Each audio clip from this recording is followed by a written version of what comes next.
Hello students and welcome back to my channel. आज हम discuss करेंगे क्लास 10th का चैप्टर आर एनवायरनमेंट। इस चैप्टर की भी अपनी एक इंपॉर्टेंस है, हालांकि इसका वेटेज बोर्ड एग्जाम में कम है, बट स्टिल बहुत से स्टूडेंट्स इस चैप्टर से रिलेटेड क्वेश्चंस में मिस्टेक्स करते हैं। तो चैप्टर को बहुत अच्छे से समझने के लिए वीडियो के एंड तक बने रहे।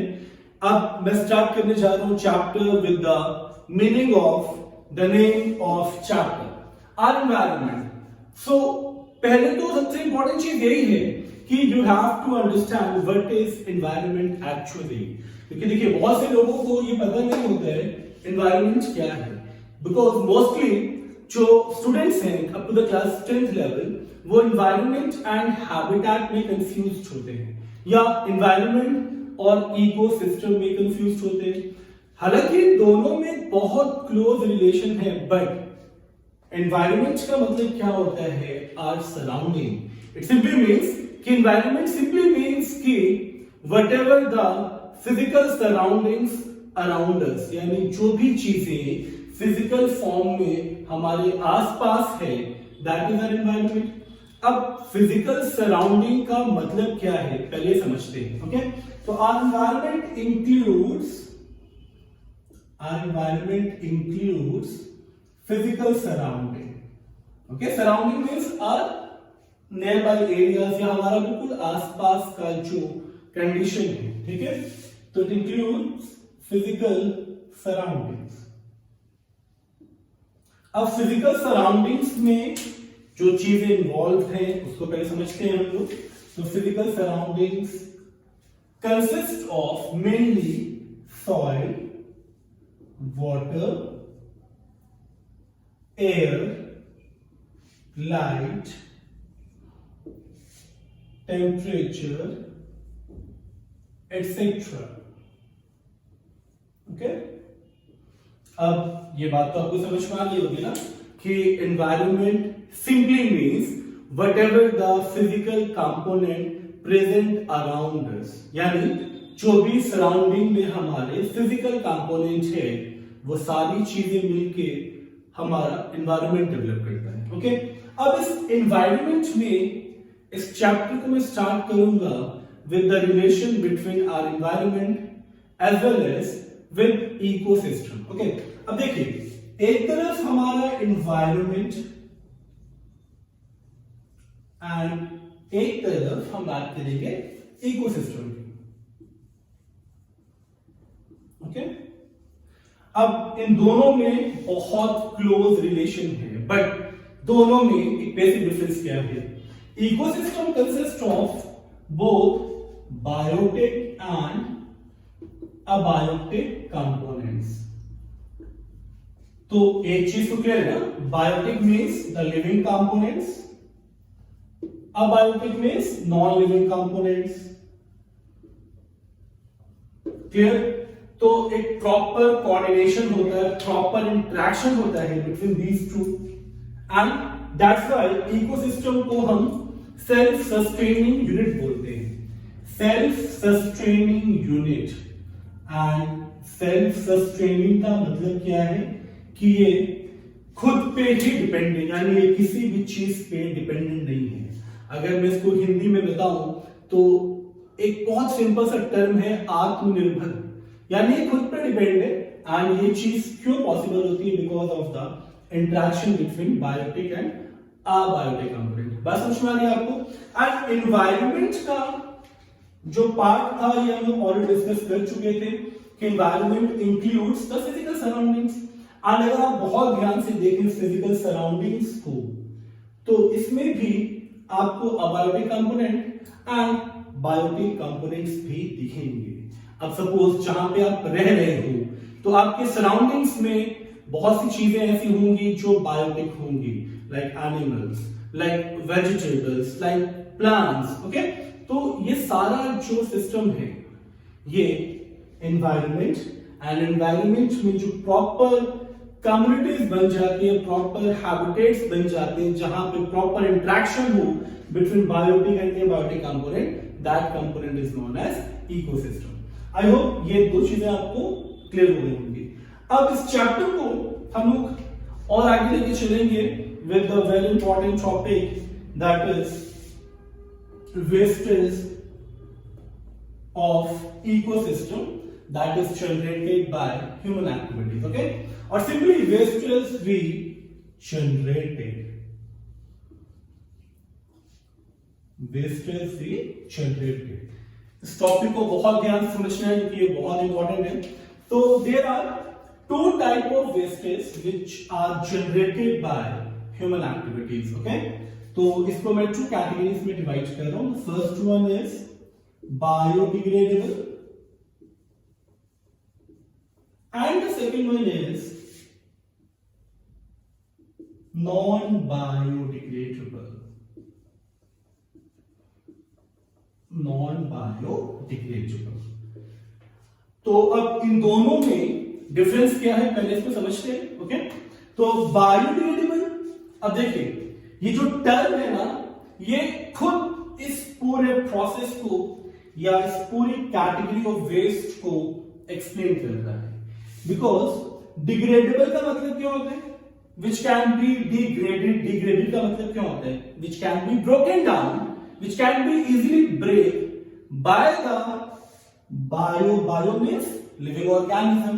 तो simply means the waste which can be degraded or decomposed or broken down into the simpler substances by the living organism. तो उस waste को हम बोलते हैं biodegradable waste. Okay, so these are the wastes.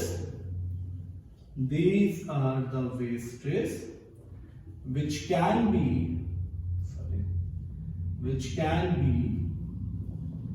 degrade. Degrade means होता है break होना. Degrade, decomposed और broken down into the useful component by the action of living organism. Okay, तो बात समझ में आ जाएगी आपको कि ये जो वेस्टेज है ये इजीली डिकम्पोज हो जाएगा, इजीली ब्रेक हो जाएगा इनटू द स्मॉलर कंपोनेंट और into the useful component. Useful में क्यों कह रहा हूं? क्योंकि है तो ये वेस्ट की कैटेगरी में. अब इस वेस्ट को we can easily convert into the useful component by the action of living organism. So पहले समझ लेते हैं कौन कौन से लिविंग ऑर्गेनिजम्स इन्वॉल्व हैं जो कन्वर्ट करता है बायोडिग्रेडेबल वेस्ट को इनटू द यूजफुल कंपोनेंट. तो examples mainly includes saprophytes, bacteria, okay, some fungi as well as earthworm. हालांकि अर्थवॉर्म को हम डिकम्पोजर्स नहीं बोलते, it is mainly a part of gastropods. दोनों में डिफरेंस क्या है? पहले इस पोर्शन को हम कवर करें, फिर लोग आगे चलते हैं इसके डिफरेंस को समझने के लिए. तो I am also mentioning earthworm. Okay, तो saprophytes, bacteria, fungi, earthworm. And अब एग्जांपल्स की बात करते हैं कौन कौन से वेस्ट बायोडिग्रेडेबल वेस्ट की कैटेगरी में आते हैं. ओके, तो सबसे पहला जो कैटेगरी है that is domestic waste. Okay, domestic waste में mainly the left over food. Domestic waste is animal and human excreta, human and animal excreta, plant residues,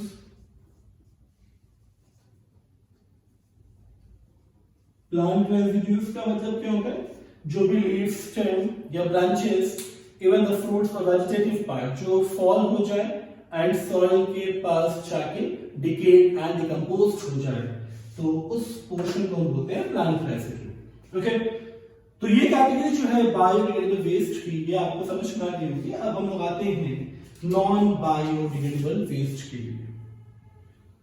तो नॉन बायोडिग्रेडेबल वेस्ट का मतलब हो गया which cannot be decomposed, which cannot be broken down into simple substances or useful substances.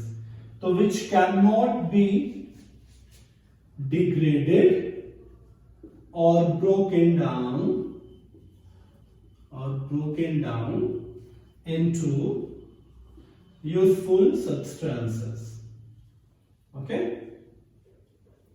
तो इसमें भी बहुत सारे एग्जांपल्स हैं. तो एग्जांपल में number 1 is plastic. Okay, plastics, metals, radioactive waste,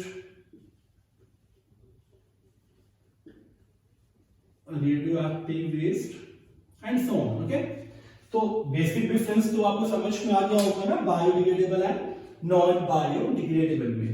अब एक छोटा प्रोसेस हम समझते हैं कि बायोडिग्रेडेबल वेस्ट डिकम्पोज्ड कैसे होता है. ओके, बहुत सिंपल सी चीज, बहुत डिटेल में हम लोग लेके नहीं जाएंगे इस प्रोसेस को, क्योंकि क्लास 10th में आपको बहुत लिमिटेड कंटेंट तक ही पढ़ना है. ओके, तो जल्दी से हम लोग देखते हैं अपना नेक्स्ट प्रोसेस. ओके, तो नेक्स्ट प्रोसेस में सबसे इंपॉर्टेंट चीज क्या है आपके लिए कि जब आप आओगे अपने बायोडिग्रेडेबल वेस्ट को एक्सप्लेन करने के लिए, डिग्रेडेबल वेस्ट. ओके, तो इसका जो डिकम्पोजिशन होगा, इसका जो ब्रेकडाउन होगा, वो होगा बाय 2 टाइप्स ऑफ ऑर्गेनिजम्स. तो it gets broken into useful substances. Okay, ये चीज आपको बहुत अच्छे से समझनी है. तो there are 2 types of categories. There are 2 categories mainly by which the biodegradable waste broken down into the useful substances. The first category is mainly decomposers. Okay, and number 2 is detritivores. दोनों में difference क्या है पहले इसको समझ लेते हैं. Okay, decomposers means those organism which releases enzyme first. It simply means कि ये जो ब्रेक डाउन करेगा वो एक्स्ट्रा सेलुलर करेगा. ओके, ये इंटरनली इसको फीड नहीं करेगा, ये वेस्ट को फीड करने के लिए पहले एंजाइम को रिलीज करेगा, इसीलिए इसको बोलते हैं एक्स्ट्रा सेलुलर डाइजेशन. फिर जो एंजाइम रिलीज हुआ है वो कॉम्प्लेक्स मॉलिक्यूल को ब्रेक करेगा into the simple one. But detritivores क्या करते हैं, ये पहले इसको फीड करेंगे, मतलब जो वेस्ट है उसको फीड करेंगे. वेस्ट उनकी बॉडी में जाएगा, उनके गट में जाएगा, उनकी सिक्रीशन से मिक्स्ड होगा, एंड जब ये अपना वेस्ट रिलीज करेंगे तो वो वेस्ट यूजफुल सब्सटेंस में कन्वर्ट होगा. तो ये डिफरेंस आपको बहुत जरूरी है समझना. तो डिकम्पोजर्स में मेनली क्या होगा, these organisms releases enzymes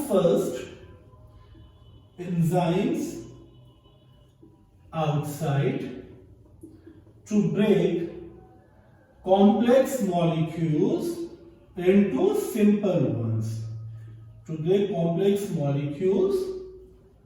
into the simpler substances.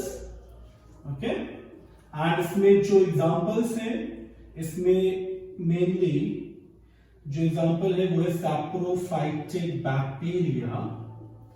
Okay, and even some fungus also. Okay, अगर मैं डेट्रीवर्स की बात करूं तो they feed on the wastage. इसको पहले सेपरेट कर लेते हैं एक पॉइंट को यहां मेंशन करने के लिए, डेट्रीवर्स को समझने के लिए. तो they feed on the wastage. Simply means कि दे परफॉर्म, मैं चीज और मेंशन करना है भूल गया हूं, यहां पे हम मेंशन करेंगे they perform extra cellular digestion. Okay, extra cellular digestion का मतलब होता है कि सेल के बाहर, क्योंकि बैक्टीरिया सिंगल सेल ऑर्गेनिज्म है, वैसे it belongs to Monera.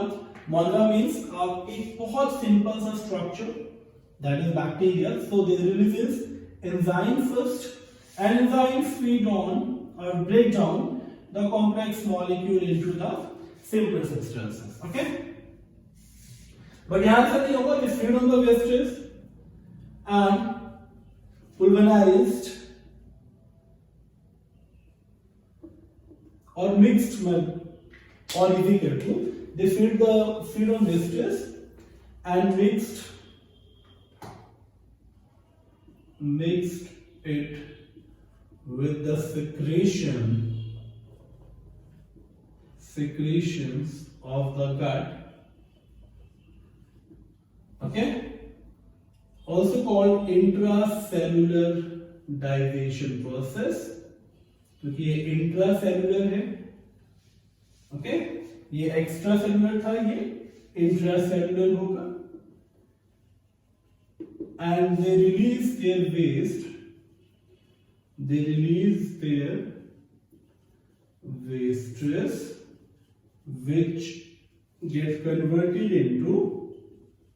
which get converted into useful substance.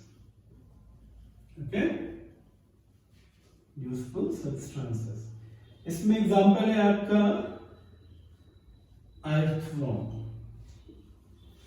Okay, तो ये चीज आपको समझ में आ गई होगी, the difference between decomposers and detritivores. Okay, सिर्फ एक चीज पे आपको ध्यान रखना है, यहाँ पे जो ब्रेकडाउन होगा वो सेल के बाहर होगा due to the enzyme which gets released outside to break the complex molecule into the simple one.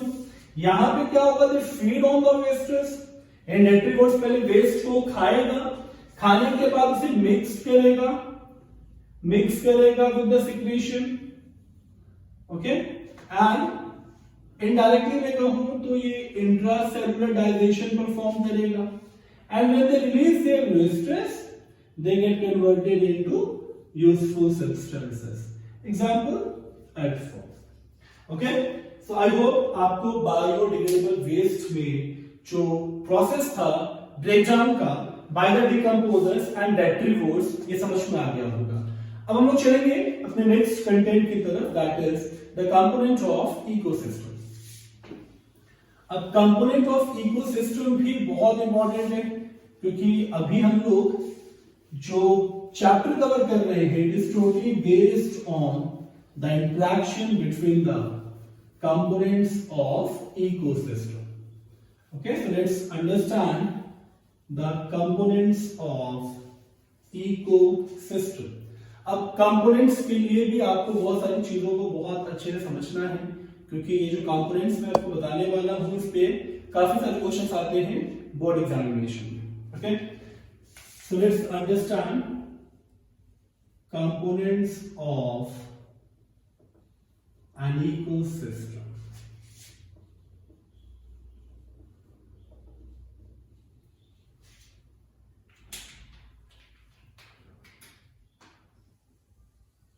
तो मैं ऑलरेडी एक चीज बता चुका था ना कि इकोसिस्टम को हम बोलते हैं self sustaining unit. Okay, ecosystem is known as self-sustaining unit, जो खुद पे ही डिपेंडेंट है, यानी ये किसी भी और चीज पे डिपेंडेंट नहीं है. तो it is a self sustaining unit. Okay, और इसको बहुत सिंपल लैंग्वेज में मेंशन करूं तो इट्स इंडिपेंडेंट यूनिट. ओके, अब इस सिस्टम में there are two types of component. Okay, it includes ecosystem includes two types of component. The first one is biotic component and the second one is abiotic component. अभी इस components को भी हम लोग थोड़ा डिटेल में discuss करेंगे. So biotic means all the living components. ये मैं ऑलरेडी आपको बता चुका हूं, all the living components. And abiotic में all the non-living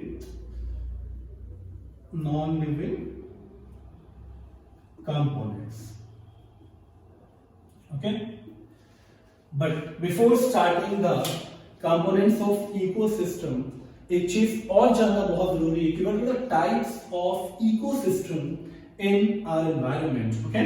ये चीज बहुत इंपॉर्टेंट है, इसलिए मैं एक चीज बताने की कोशिश कर रहा था कि environment and ecosystem में डिफरेंस क्या है, okay? तो environment आपको समझ में आ गया ना, जो भी फिजिकल हमारी सराउंडिंग है, that is our environment, and एक environment में number of ecosystem हो सकते हैं, okay? So let's understand types of ecosystem, okay? अब इकोसिस्टम में एक चीज तो आपको समझ में आ चुकी है, बेसिक चीज तो आपको पता है ना कि जहां पे living and non living components के बीच में इंटरेक्शन होगा, उस पर्टिकुलर पार्ट को हम बोलते हैं इकोसिस्टम। तो टाइप्स में there are two types. The first one is natural ecosystem and the second one is artificial or man-made ecosystem. Artificial or man-made ecosystem. अब नेचुरल इकोसिस्टम मतलब वो चीज जो नेचुरली प्रेजेंट है, जहां पे बायोटिक एंड एबायोटिक कंपोनेंट्स के बीच में इंटरेक्शन हो रहा है। तो सबसे पहले स्टार्ट हम करेंगे with the first component that is forest. Okay, forest में आप देखते हो ना, there are so many organism. Forest को बायोडायवर्सिटी का हॉटस्पॉट भी बोला जाता है because it consist of all the living organism. वहां आपको प्लांट्स भी दिखेंगे, आपको हर्बीवोर्स भी दिखेंगे, कार्निवोर्स भी दिखेंगे, ओमनिवोर्स भी दिखेंगे, एज वेल एज डिकम्पोजर्स भी दिखेंगे। ओके, तो फॉरेस्ट जहां पे इंटरेक्शन होता है between abiotic and biotic component. Number 2, river, ponds, lakes, okay? So these are the natural ecosystem. Artificial जो man-made ecosystem है, जहां पे इंटरेक्शन होगा between biotic and abiotic component. Okay, तो आर्टिफिशियल में सबसे पहले हम लोग कवर करेंगे एक्वेरियम। ओके, एक्वेरियम में फिशेज होती है ना, एंड फिशेस के साथ इंटरेक्शन किसका होता है? मेनली वाटर का। तो वाटर क्या है? Abiotic component. अभी के वीडियो में इसको डिस्कस करेंगे तो आपको समझ में आएगा what are the biotic and abiotic components. Number 2, garden. Number 3, crop fields. Okay, so many examples are there in the artificial ecosystem। ओके, अब हम लोग टाइप्स ऑफ इकोसिस्टम भी देख चुके हैं। मूव करते हैं towards the biotic and abiotic component, and उसके बाद मैं बताऊंगा interaction between these two. So let's understand the biotic component of an ecosystem. तो एक तरफ हम लोग समझेंगे बायोटिक कंपोनेंट्स को, ओके, एंड एक लाइन ड्रॉ करके इस तरफ हम लोग समझेंगे अबायोटिक कंपोनेंट्स को। Abiotic components, okay. तो बायोटिक कंपोनेंट्स ये ऑलरेडी बता चुका हूं मैं, लिविंग कंपोनेंट्स। तो it includes number 1 producers, okay, and producers में कौन आते हैं? Producers are mainly those organism which produces the biomass. अब ये बायोमास क्या है? Biomass means the ultimate source of energy which are produced by the process of photosynthesis। Okay, so producers are those organisms which are capable to produce biomass। Okay, अब इस चीज से, इस line से एक चीज आपको समझ में आ रही होगी कि ये वो ऑर्गेनिजम्स हैं जो अपना फूड खुद से प्रिपेयर कर सकते हैं। एग्जैक्टली मैं ऑटोट्रॉफिक ऑर्गेनिजम्स की बात कर रहा हूं। Okay, those organisms which are capable to produce biomass and they are also known as heterotrophic autotrophs, okay, as they are capable to manufacture their own food, as they are capable to manufacture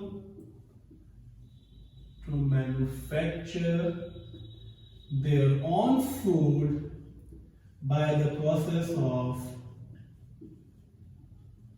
with the help of photosynthesis.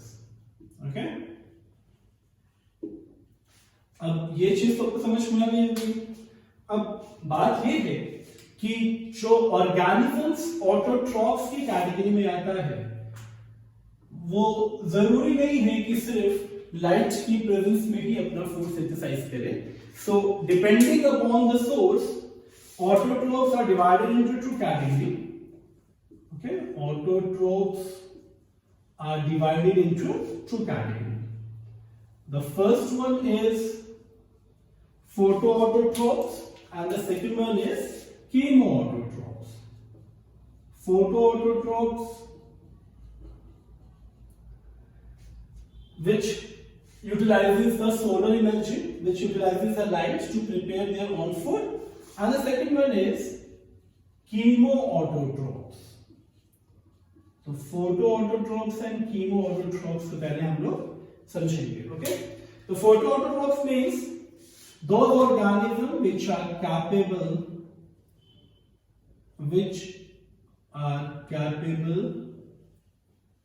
to synthesize their food with the help of light by the process of photosynthesis.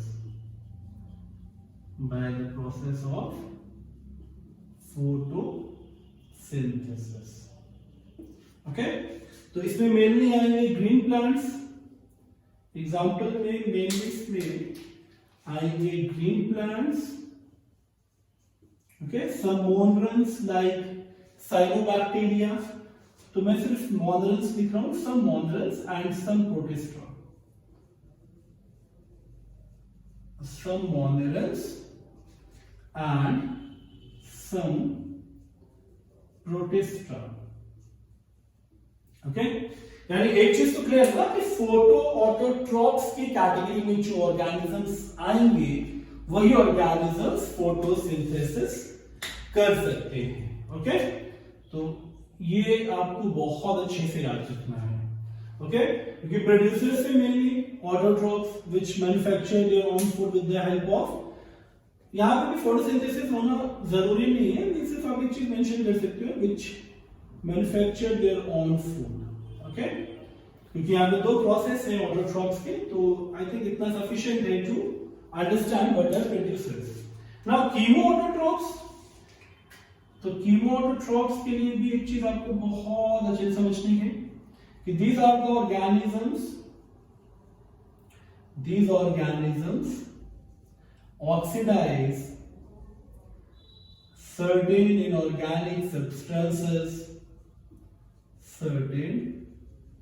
inorganic substances to manufacture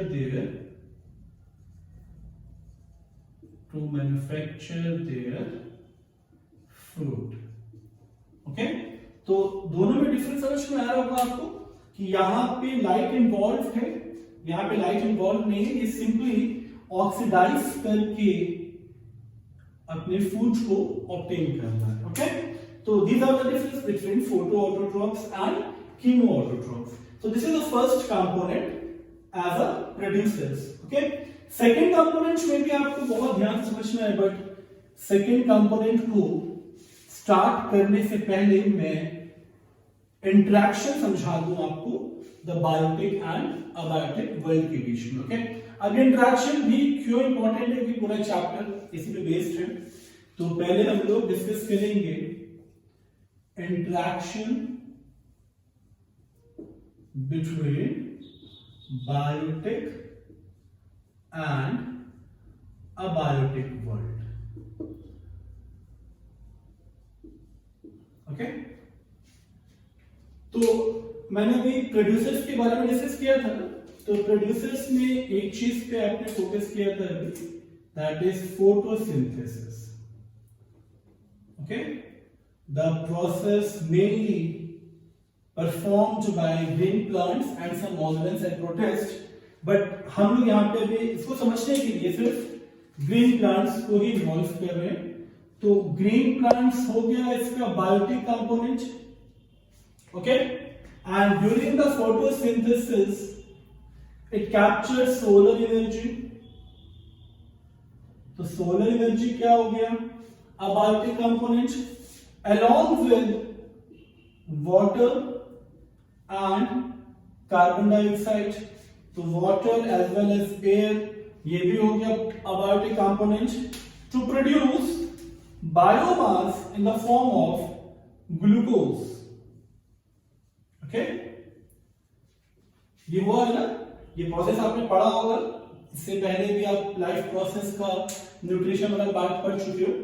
तो reaction ये मैं आपको बता दूं, 6H2O plus 6CO2, तो it develops C6H12O6.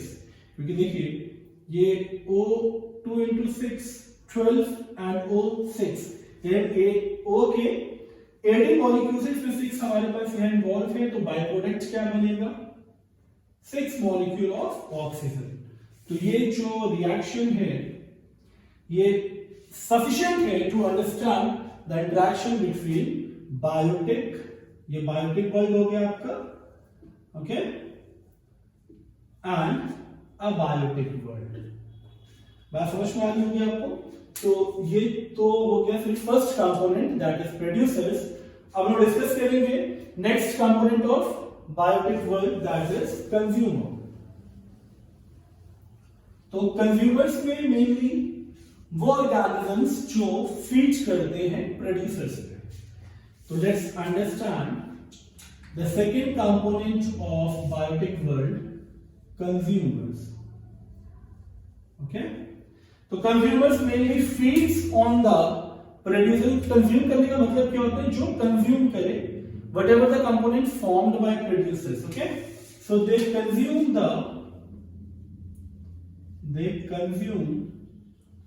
the products synthesized by producers, okay, directly or indirectly. क्योंकि ये directly भी कंज्यूम कर सकता है, इनडायरेक्टली भी कंज्यूम कर सकता है. तो डायरेक्टली और इनडायरेक्टली. अब ये डायरेक्टली और इनडायरेक्टली कैसे कंज्यूम करेगा, इसके लिए हमको पहले कैटेगरी समझनी पड़ेगी. तो consumers mainly consist of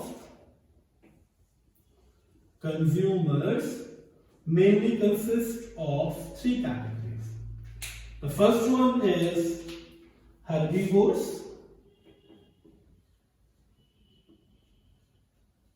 okay, the number 2 is carnivores, and number 3 is omnivores. Okay, so herbivores means which feeds on green plants,